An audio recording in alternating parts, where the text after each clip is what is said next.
Um, um, Hopefully it is of a level that everyone can appreciate. I wanted to be straightforward. Obviously, if there are any questions at the end, feel free to post them, and we'll be happy to answer them.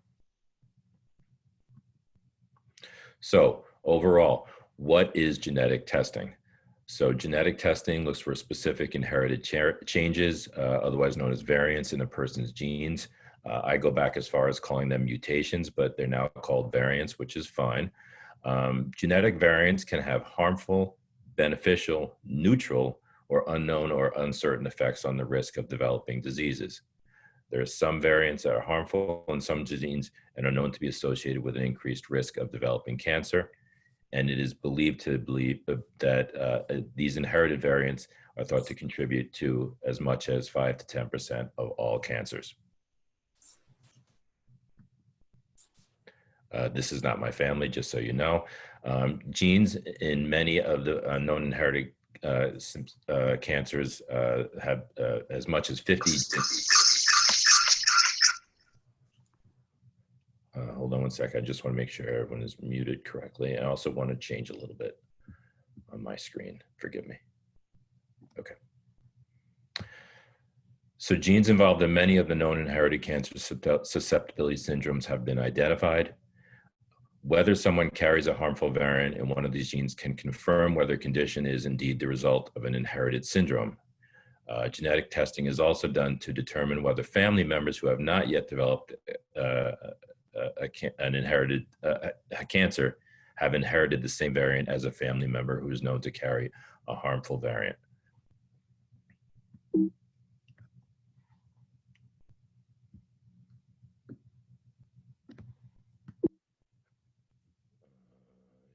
Don't know why, but okay, apologies. I was not able to move the screen. So more than 50 hereditary cancer syndromes have been described. Most of these are caused by harmful variants that are inherited in an autosomal dominant fashion. That is, a single altered copy of the gene inherited from one parent is enough to increase a person's chance of developing cancer. Now, I will say this, one of the tidbits that I'm seeing in a lot of my public speaking is also finding out about two parents carrying the same mutation and having their offspring inherit from both of them. This is a significant issue, and it really leads to some bad issues for the child. In the cases of Lynch syndrome, where I've seen both parents have the mutation and not be aware of it, their kids have been born with something called constitutional mismatch repair deficiency, where they've inherited the mutation from both parents. And in many cases, well, actually in all the cases where this has been the case, those children have passed away, in many cases below age 13. So it's important to know about mutations ahead of time, obviously. And there I go calling them mutations again, and I apologize. When I say mutation, I mean variant. Okay, so who should consider genetic testing for cancer risk? So people are concerned about whether their family history puts them at risk for cancer, and they should consult with a genetic counselor. In the States, genetic counseling, an up-and-coming industry, an up-and-coming group. There are about 400 genetic counselors that are graduated each year from with a master's program. I am not familiar with how prevalent genetic counselors are outside of the States, but it is recommended that they get considered when in considering genetic testing, that they talk to a genetic counselor, and there are a number of reasons. So features of a person's personal or family medical history that may suggest a hereditary cancer syndrome can include cancer being diagnosed at an unusually young age, several different types of cancers occurred in the same person, cancer in both organs in a set of paired organs such as kidneys or breasts, several first-degree relatives, parents, siblings, or children of an individual with the same type of cancer, family members with breast or ovarian cancer, family members with colon cancer and endometrial cancer, and several family members with cancer. So to put this in perspective, as it relates to my story, I was 29 years old when I had my first colon cancer. So it was almost a rite of passage, because the the men in my family had cancer previously. My grandfather had colon cancer in his 60s. My father had colon cancer in his 40s. So for me, having colon cancer at 29 wasn't as much of a shock as it was. It was almost expected, but obviously it was young. When my older brother developed colon cancer at age 37, and then I developed colon cancer once again at age 40, it had now become 2007, and conversations regarding genetic testing started taking place. And I was tested for Lynch syndrome, and sure enough, it was obvious, but it confirmed everything. Now, to take that further, my sons, who had all been born by the time I turned 40, their genetic testing started taking place when they turned 18 and they were considered adults. My oldest tested positive. He inherited my MLH1.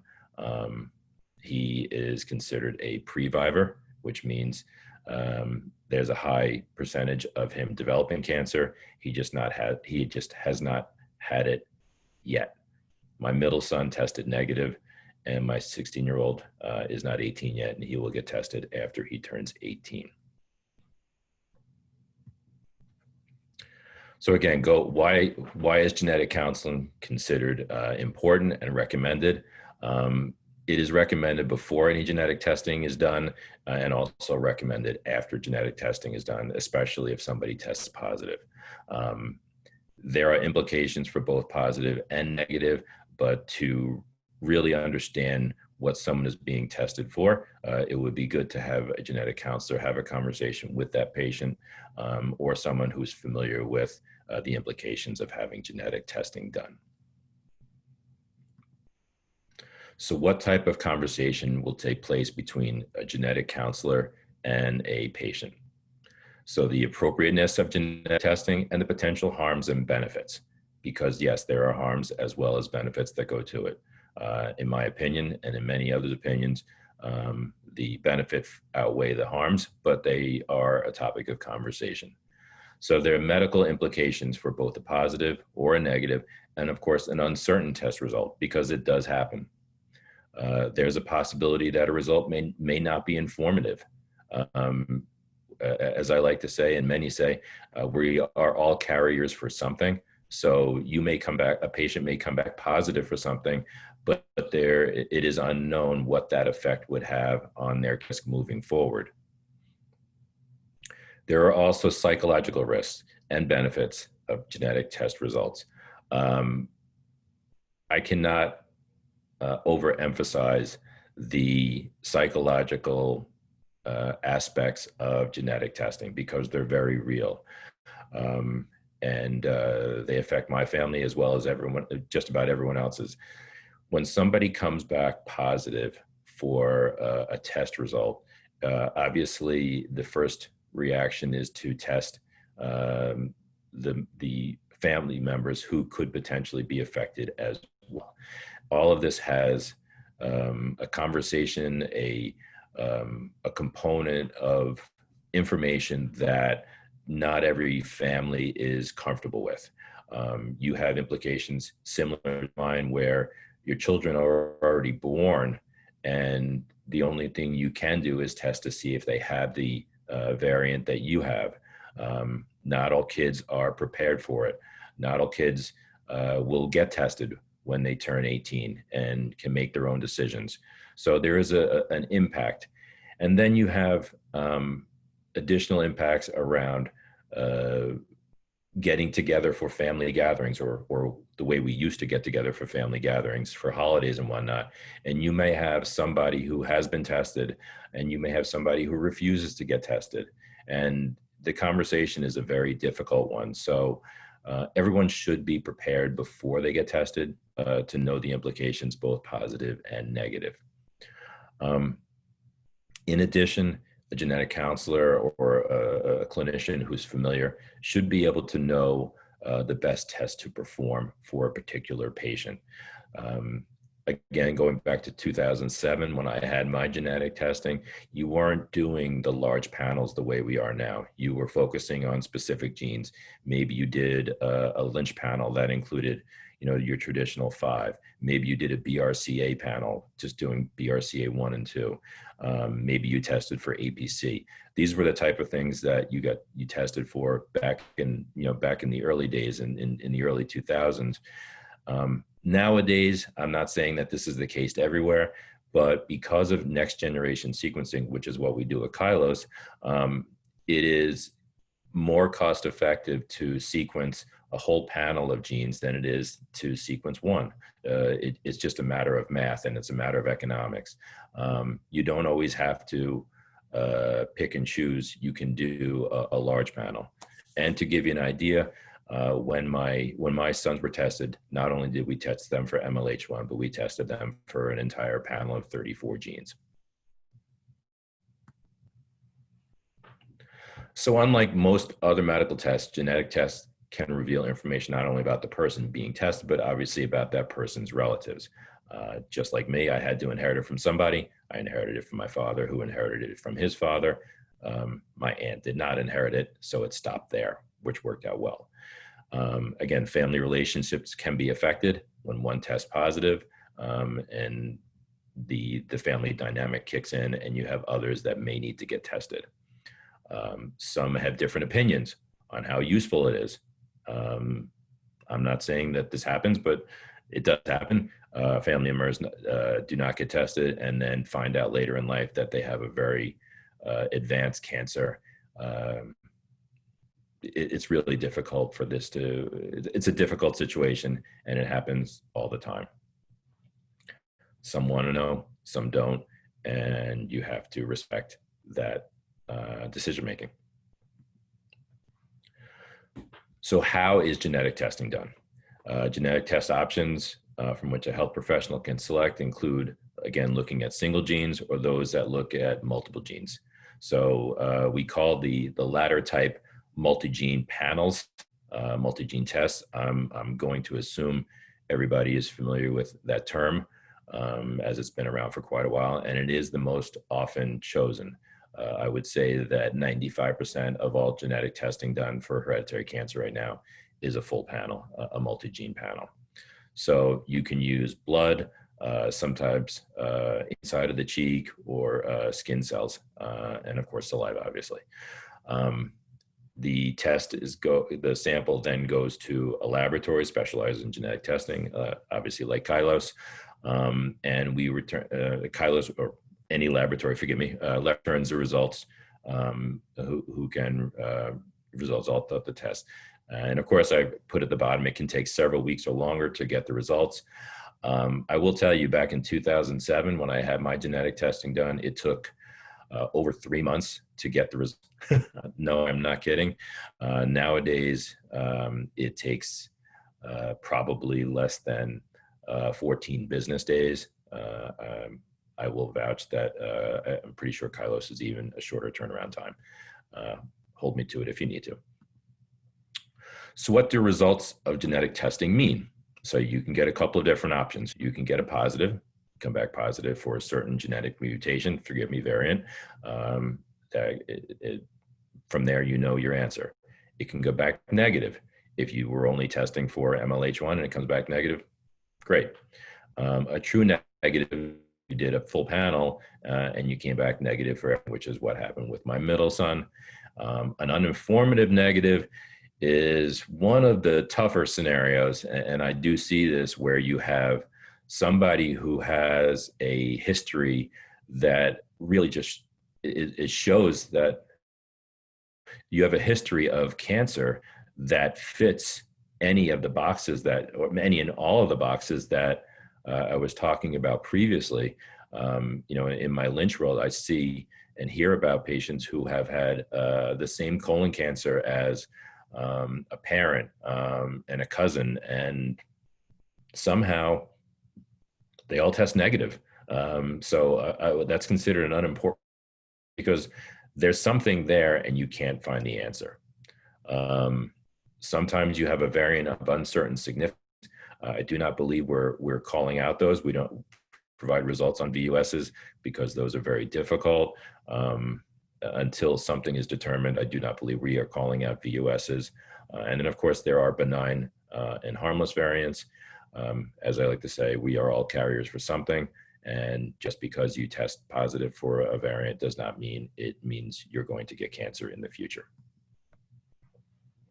Okay, so in the case of a positive, it means that the laboratory found a genetic variant associated with an inherited cancer. It means a person who has cancer, it can confirm that it was from an inherited genetic variant and can help treatment choices. So when I learned that it was Lynch and I had MLH1, my oncologist was able to put out a plan for me so that I was able to know what testing to get done besides not just a colonoscopy, but maybe an upper endoscopy, cystoscopy to check bladder and kidneys, CTs, chest, abdomen, and pelvis, and potentially even a mammogram and an MRCP to check the pancreas. So these are the type of treatment choices you can go through once you know if you're positive for an inherited variant. And quite frankly, because of going through additional type of testing, I was able to discover a kidney tumor at a very at stage 1, essentially. So it was very easy to be removed, and I kind of went on. So a positive result can also indicate an increased risk of developing certain cancers. Again, if you know you have something like an MLH1, you know you are not just susceptible for colon cancer, but you may be susceptible for endometrial cancer, bile duct cancer, kidney, bladder. So you'll be able to know your risks and potential percentages and what to look for in the future. And also you'll be able to provide important information that decisions about their own healthcare and whether or not they should have their own genetic testing to see if they've inherited the variant. So people who have a positive test result that indicates that they have an increased risk of developing cancer in the future may be able to take steps to lower their risk of developing cancer or to find cancer earlier. So again, being checked at a younger age. My son, after he turned 18 and had his genetic testing, started having the same type of testing that I have. He has the same set of doctors, oncologist, urologist, gastroenterologist, as well as our primary care physician, and they all take very good care of us. Reducing cancer risk by taking certain medications or having surgery. Risk reduction surgeries are for certain inherited cancer syndromes, maybe an APC mutation. You're looking at virtually 100% chance of developing colon cancer. So in just about all cases of APC, you have the moved. A prophylactic hysterectomy is sometimes discussed for BRCA and or Lynch. But these are conversations that you can have once you know if in fact you are positive. Changing personal behaviors. And a lot of this is pretty straightforward. Quitting smoking, I'm pretty sure is good regardless. I do joke, I don't want to joke if we're being translated and say that I was talking about starting smoking because that may come across wrong. But quitting smoking is obviously important regardless. Getting more exercise is always good, and eating a healthier diet is also pretty good. So if you're not doing it now, start doing it now. And obviously getting help regarding fertility and pregnancy. Back in the day, there wasn't fertility planning. So after my first colon cancer, nowadays you have options from, if you're looking at IVF, as well as something called PGD, something that I'm a little too fluent in, unfortunately, as well, pre-implantation genetic diagnosis, where you're looking at checking the embryos to see which ones do or do not potentially carry your variant, and implanting those. So you have options. It's good to have the conversation, but obviously once you know, you can have those conversations. Negative result, pretty straightforward. The laboratory did not find the specific variant that the test was designed to detect. That's great. It's most useful when a specific disease is known. So we looked for MLH1 in my son, my middle one. He tested negative. Everybody's happy. A negative result can show that the tested family member has not inherited that variant, and that the person therefore does not have the inherited cancer susceptibility syndrome. So his first colonoscopy will be at age 45. A true negative, again, looking at the entire panel and coming up negative, which is what you want. Again, this is not my family either. If a person has a strong family history, but the family has not been found to have a known variant associated with the hereditary cancer syndrome, a negative result, yes, okay. Negative result is considered an uninformative negative. Again, I see it, and you have patients who have that strong family history. You have what points to something, and unfortunately, they're still coming back negative. With technology, we foresee being able to find those variants in the future, but for now, it just happens, and there's no answer other than keep checking as technology improves. VUS, variant of uncertain significance. If a genetic test shows a change that has not been previously associated with cancer, the person's test result may report a variant of uncertain significance, or VUS. The result is interpreted as uncertain, and typically it's not considered in making healthcare decisions. Again, I do not believe we report out on VUSs, and for the most part, the physicians that we work with have been fine with that. To an extent, it does not help at this point. A benign variant, again, it's a genetic change that is common in the general populations among people without cancer, and the change is considered a benign variant. So again, we all are carriers for something. It does not mean it's associated with any risk of disease. So what are the benefits? Again, I feel that the benefits outweigh the potential harms, but we're going to talk about them to make sure you're fully informed, and also try and stay within time. An informative negative test can provide peace of mind, which is obviously a good thing. A positive test result can provide the person an opportunity to understand, and in some cases, and I'll say many cases, manage their cancer risks.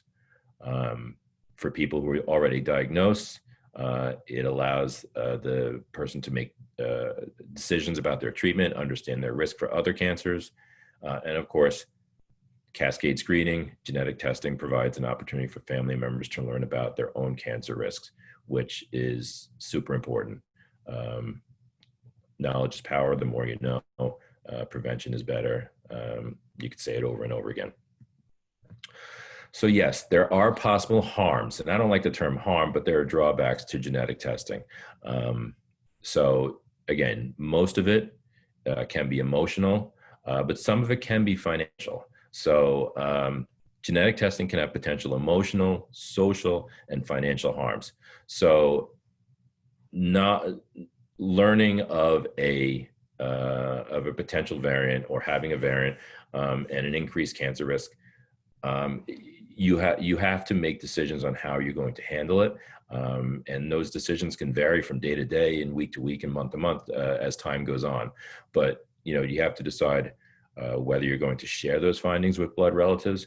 It's obviously very important, and most, I'm not going to say all, most want to share it with with others who can be affected by this, because it allows them to make decisions. An uninformed test result, such as a VUS, can increase uncertainty and may increase stress until it's clarified. I've seen that happen. Again, it's not easy. As time goes on, as technology continues to grow, we expect to learn more, and we expect some of these VUSs to become known, so to speak. Survivor guilt. Learning that one doesn't have a harmful variant that is present in other members of the family can also have an effect. Just imagine being part of a group of siblings, 3, 4 kids, and you may have 3 that test positive and 1 that tests negative, and vice versa. And it has a dynamic, and you have to be aware of it, and you have to understand it, and you have to be on top of it, because it can strain the family dynamic. and quite frankly, survivor guilt, when I think of it, also, I think of it in terms of those who survived. In my world, I do see people pass away practically daily. Does it have a toll on me and those around me? Of course. Do I thank my blessings, or do I count my stars? Whatever what I'm saying is, am I thankful that every day I've been able to beat cancer 3 times? Of course. Will it come back one day? Possibly. But there is that nagging question in my mind, which has always been, why am I still here when others who maybe weren't, either when others passed, why does it take someone else's life and not take mine? So it is there, and as long as you're aware of it, you can mitigate it, but it will be there. So financially, the cost of testing itself and additional follow-up testing, depending on insurance. So I will say that, again, the cost of inherited cancer testing has come down significantly. Again, back in the day in 2007, before next generation sequencing, the cost was exorbitant. As next gen sequencing has proliferated and companies like, again, Kairos have come about, the cost of testing has come down, and hopefully US Pharmacy agrees that we're at a pretty cost-effective rate at this point. In the States, we have private insurance covering the cost of inherited cancer for the most part, as depending on the pre-qualification, because that happens in the States where they will have to be pre-screened by a genetic counselor in order to get covered by a private insurance. That may not be the case where you are. In the States, in addition, there are issues from a discrimination standpoint, especially as it comes to long-term care and life insurance. So again, you have in the States, we have something called the GINA law, which protects somebody from having their health insurance discriminated against because of a pre-existing condition, which inherited cancer can be. But from a life insurance standpoint, or a long-term care insurance standpoint, there can be discrimination based upon genetic testing. So that needs to be, that may be something that you need to make a patient aware of if that is the case in your area. Incorrect or misleading information from a direct-to-consumer genetic test is also something that has become a bigger issue as time has gone on. Some of these direct-to-consumer tests do not provide the depth and or coverage that you would want in doing an inherited cancer test. And just because you come back negative for one of the 3 BRCA genes does not mean the other 997 BRCA genes could be potentially positive. So you do want to make sure that a CLIA approved lab is the one doing the genetic testing for hereditary cancer, especially. And again, we are going to see more of it coming as direct to consumers continue to proliferate, and hopefully we'll be able to, again, put peace of mind to the patients that we're doing the right thing for them in our CLIA lab. I was asked to include a sample report of what a hereditary cancer report looks like. This is the new Kairos hereditary cancer report. Hopefully it's big enough that you can see it. Again, this is a sample. This talks about what was tested for, who signs off on it, our CLIA license, what was, what is it associated with, the genetic variant that is considered pathogenic, and hopefully it'll be pleasing to the eye, so to speak, because we like it. And also, that is still not a picture of me, just for the record. This is our analysis and interpretation, our methodology. some of the legal jargon. If you see to the top right, you see the genes that were sequenced in performing the test. Again, it's a pretty standard expanded panel. So you have that for you. And then there are spaces for key takeaways. Again, for someone who tested positive for PALB2, it goes through the summary for someone who tested positive for PALB2. Again, these are lifetime cancer risks associated with PALB2. Helps make decisions. And also talks a little bit about family dynamic, some support, and some references. And I will say thank you. And then I believe this is my contact information if anyone's looking for it. Obviously, we work currently with US Pharmacy Group, so any contact you can share it to them. And of course, that would come to us eventually. So happy to answer any questions either before or after, well, after. And here's my contact information. And I do believe the slides will be shared or available to everyone on later.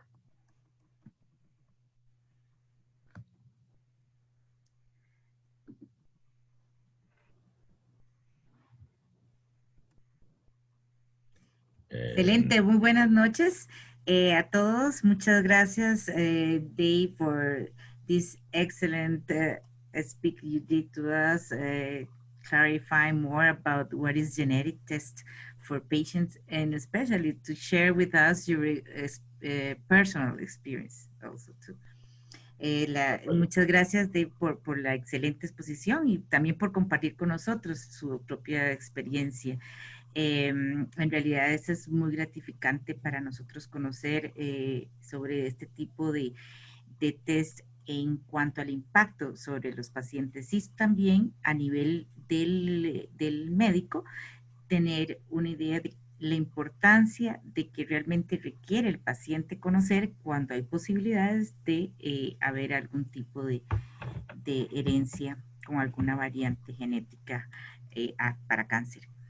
Quisiera abrir al público, no sé si alguien quiere hacer alguna pregunta o algún comentario. En este momento abrimos el espacio para eso.